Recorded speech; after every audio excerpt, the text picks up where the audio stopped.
Thanks for tuning in. Today we're going to be reviewing the Trek Emonda SLR 7 Aero road bike. The Trek Emonda lineup of bikes has been one of Trek's lightest road bikes and is defined by their race-ready geometry and performance. With the Emonda SLR bikes, Trek has taken that winning formula and added aerodynamic tweaks to make them even faster. In this review, we're going to be looking at the Red Barn Refresh version of this bike, which is a certified pre-owned version of this bike, so it's been fully inspected by Trek. You get a nice little discount because it is used and may have some scratches on it, but you can see it comes almost fully assembled to your door with a really cool packaging and very easy to assemble, along with a full warranty. So we'll have a separate video on that. As far as this bike, this is the SL7 version and retails for $9,000.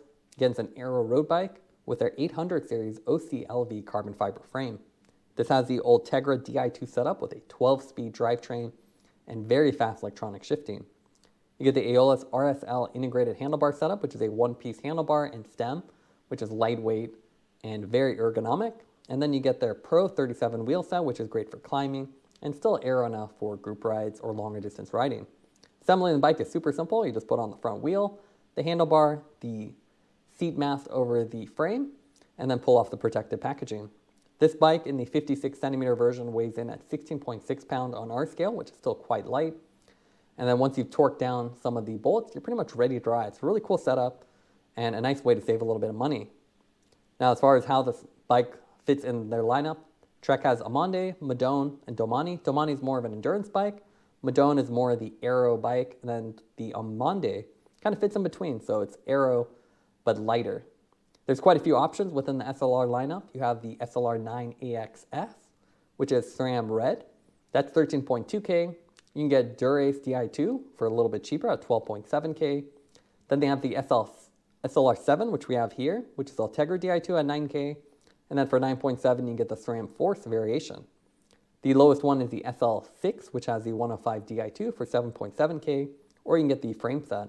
Trek also has the ALR aluminum frame variation, as well as SL version, which has a little bit different lineup and slightly less aerodynamic. Now let's dive into the details of the bike. As you can see, it's a very attractive dual triangle setup. You have a smooth top tube that curves downward, and with the carbon fiber frame, you have really sharp character lines through it, and aerodynamic shaping that makes this bike an SLR rather than just the standard SL or ALR. Of course, being carbon fiber, you can see everything's really smooth and thoughtfully designed. And with this black design, it's pretty subtle with a holographic Trek logo. Obviously, Trek offers quite a few options, so you can get fade designs or even color shifting ones if you want something a little more eye-catching.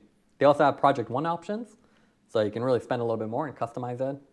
The best part about this bike is probably the integrated bars. These are the Aeolus RSL. It's the same one across the board, and you can see it hides all the wiring. It runs right into the front of the head tube. It's very ergonomic and comfortable and gives you a nice aggressive position. Tires on here are 700 by 25 Bontrager R3. They're really fast and smooth and pretty narrow compared to today's standards, with the bike having a maximum of a 28mm specification. You also get these nice Aeolus Pro 37 tubeless ready tires.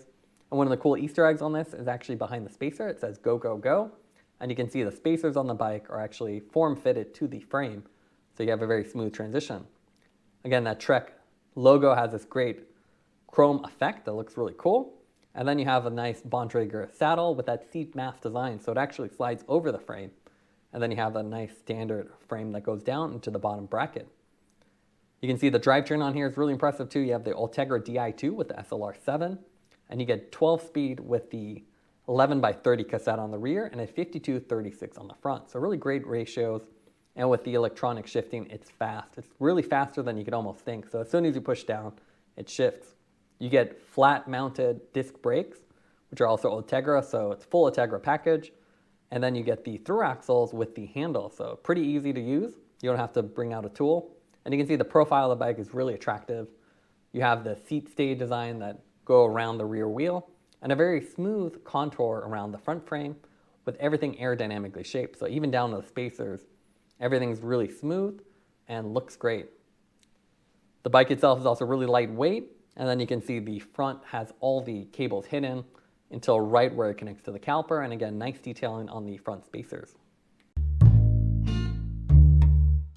Now let's go over our riding impressions with the bike. As you can see, We have the 56 centimeter bike, and we typically size down. Unfortunately, with this bike, with the seat mast design, you only have a short and long one. So you can see here, we're actually at the minimum insertion height, and it's still just a little bit short. So I would have a word of caution there if you're trying to size down and have a taller seat post. You might want to be careful and make sure you can actually achieve that, or size up to a more appropriate size. Otherwise, the bike is really impressive. We actually own an Emonda ALR, which also is a cool bike, but with this one, the H1.5 race geometry is far better. It's more aggressive, more responsive, and you get a really nice aggressive position. So you can get on the aero bars or ride the hoods if you're doing a longer, more comfortable ride. So very versatile. It's a great bike for climbing, and it's obviously optimized with the lightweight and aerodynamics for sprinting and climbing, but still can be used for group rides or even longer centuries while still being comfortable. The tires are only 700 by 25, which is small in today's standards, but still feels great to us and has a responsiveness that we really like. And that's something you give up with that 700 by 30 or bigger tires, which can take a little bit more effort to spin up. With this bike, you have great responsiveness too, so the handling is right on point. As soon as you move the handlebars, it turns without being twitchy, which is impressive. So unlike a race bike, which can be twitchy and be difficult to control, this one feels really stable while still being very responsive. So as soon as you really want to turn, the bike turns for you. So it's a great bike. And compared to our Emonda ALR, this thing is far better and really has us considering selling the ALR, as it's just not as fun to ride as this. With this geometry, I think you get the best of both worlds, that aggressiveness, while still being stable and comfortable for longer rides. Now let's go over the scorecard for the Trek Emonda SLR. We're going to grade on 4 different categories: design, components, handling, and value. For design, we give it an A. You have a nice aerodynamic and sleek carbon fiber frame, really attractive integrated front bar, and a sleek overall setup. Components are also an A. You have the lightning fast Shimano Ultegra Di2 setup here with the SLR7, and no matter which model you get, all of them are electronic drivetrains, and even the 105 is more than good enough for most people. Handling is also an A+. It's very sharp and nimble. Really like the handle on this bike. It's responsive without being twitchy, so if you like an aggressive bike, but still want something comfortable enough to ride on a training ride, is a really good option. For value, give it an A. Obviously, it's a very expensive bike. Even the frame set alone is expensive, but compared to equivalent bikes with the same components, it's pretty well priced. So it's definitely a bike you want to save up for, but it's the ultimate in terms of all the components on there. It doesn't really need many upgrades. Thanks for watching this review. Don't forget to like and subscribe. You can see more content from us on our website at thesweetcyclist.com, as well as follow us on Instagram at thesweetcyclist. This is The Sweet Cyclist reminding you to enjoy the ride.